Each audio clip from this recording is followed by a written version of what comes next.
Olá pessoal, aqui é o professor Gilberto e se você está começando a programar em Java, com certeza já topou com a palavra class aqui do lado,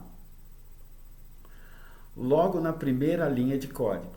Mas afinal, o que é uma classe e por que ela é o coração do Java?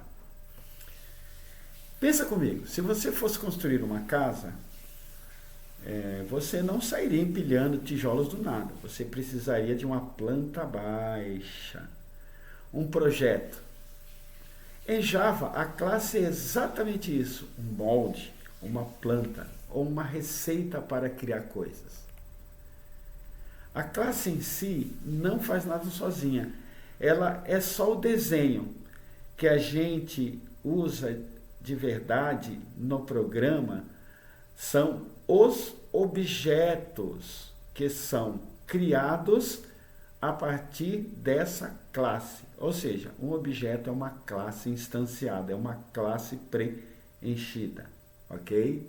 Como nós vemos aqui.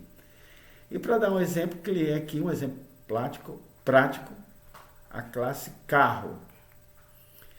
Se você criar uma classe chamada carro, você vai ver coisas que todo carro tem. Todo carro, tanto seja um carro bem antigo, velho, como se fosse um carro top de linha. Não é? Pode ser um Fusca, como pode ser uma BMW.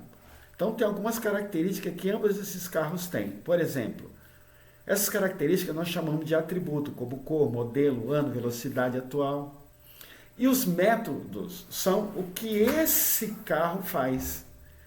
O que esse carro faz, ou seja, são as ações desse carro ou dessa classe. Eles têm atributos, que são características, e tem métodos que são ações dessa classe. Todo carro acelera, todo carro freia, liga os faróis. Então, a classe define que todo carro no seu sistema terá coisas comuns.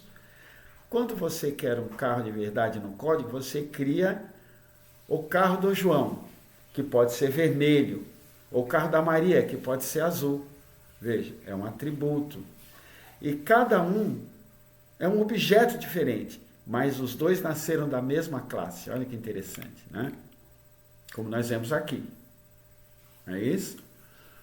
Olha como é simples na prática. Escrevemos public class carro e dentro das chaves colocamos as variáveis que chamamos de atributos e as funções que chamamos métodos. Né? Lembrando que atributos são características e métodos são ações.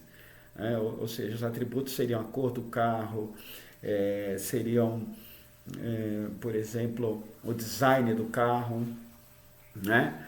Enquanto que os métodos é o que todo carro faz, são as ações de todo carro, né? Da partida, tem marcha, acelera, freia, essas coisas.